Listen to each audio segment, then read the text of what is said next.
آج کی اس ویڈیو میں ہم سائنس کی شاخ فزکس کے بارے میں بات کریں گے کہ فزکس میں اس سال نوبل پرائز کن کو ملا اور کس وجہ سے ملا۔ تو تصویر میں نظر آنے والے ان 3 لوگوں کو اس سال فزکس کا نوبل پرائز ملا ہے، مگر کیوں؟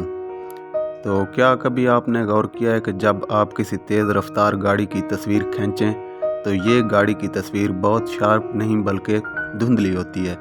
کیونکہ گاڑی کی رفتار بہت زیادہ ہے تو وہ کیمرے کے تصویر کھینچنے تک اچھی خاصی پوزیشن تبدیل کر چکی ہوتی ہے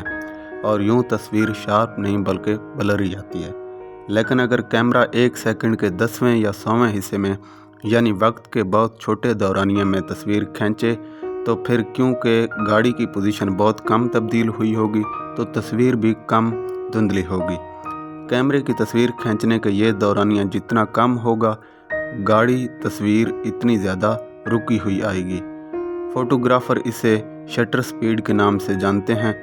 خیر گاڑی تو کچھ بھی نہیں ہے، الیکٹران بہت ہی تیز رفتاری سے حرکت کرتے ہیں، بہت زیادہ تیز،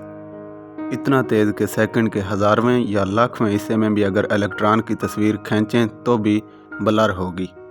اس لیے ان لوگوں نے ایسی ویو پلس بنائی ہیں جس کا دورانیہ بہت ہی چھوٹا ہے، یعنی 1 سیکنڈ کے اگر بلین چھوٹے حصے کریں، ریاضی میں 10⁻18 سیکنڈ یعنی 1 سیکنڈ کے کھربوں حصے کا بھی 10 لاکھواں حصہ۔ جس طرح ایک بندوق سے وقتاً فوقتاً گولیاں نکلتی ہیں تو جو دراصل آتش گیر مادے کو ایک خول میں رکھے ہوتے ہیں، ویسے ہی اگر ہم تصور کریں کہ ایک لیزر ایک بندوق ہے، وقت ایک خول اور روشنی کے بنیادی ذرے یعنی فوٹونز آتش گیر مادہ، تو ہم یہ کہہ سکتے ہیں کہ ان سائنسدانوں نے وہ طریقہ واضح کیا ہے جس کے ذریعے 1 کھرب کے 10 لاکھویں سیکنڈ کے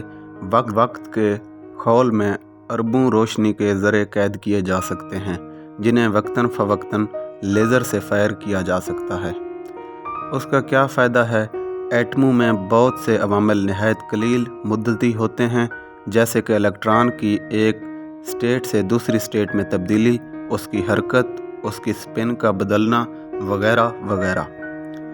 ان عوامل کو سمجھ کر ہم مختلف طرح کے مادوں کی حالت، ان کی خصوصیات اور ان سے بنے کیمیائی اجزاء کے تال میل، حتیٰ کہ خلیوں میں حیاتیاتی عوامل کو بھی بہتر طور پر جان اور سمجھ سکتے ہیں۔ یہ طریقہ کار دراصل ہمارے لیے ایٹم کے رازوں کو جاننے کی بھی ایک کھڑکی تصور کیجیے، جہاں ہم الیکٹران کو قلیل مدت میں نہ صرف روشنی کے ذریعے جانچ سکتے ہیں بلکہ کسی حد تک کنٹرول بھی کر سکتے ہیں۔ گویا ہم اس طریقہ کار سے فطرت پر تصرف پانے کا ایک اور زینہ چڑھ چکے ہیں۔ اسی وجہ سے یہ ایوارڈ ان سائنسدانوں کو ملا ہے کہ انہوں نے فطرت کے راز آشکار کرنے میں انسانیت کی مدد کی ہے، انہیں ایک طریقہ فراہم کیا ہے۔ یہاں یہ بات رکھیے کہ سائنس میں نوبل انعام ہمیشہ ایسی تحقیق پر ملتا ہے جو اس قابل ہو کہ یہ سائنس کی ایک نئی فیلڈ کھولے جو ہمارے علم میں اضافے کے لیے ایک بڑی چھلانگ لگوائے۔